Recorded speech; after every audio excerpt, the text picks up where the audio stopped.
Hey hi friends, welcome back to my channel Mitali Creations को आपण मानू स्वागत। तो आम आज बाहर गोटे जगह बुलिया जीवु भाईजाग विशाखापाटना। तो आम सब लंच ये करदे भुवनेश्वर तो बाहर देखा आज सब कौन कौन मु लंच आनी देखा।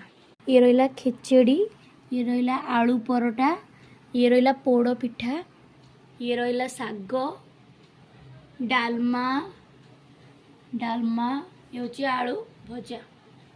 तो ये आम बाढ़ा खिचड़ी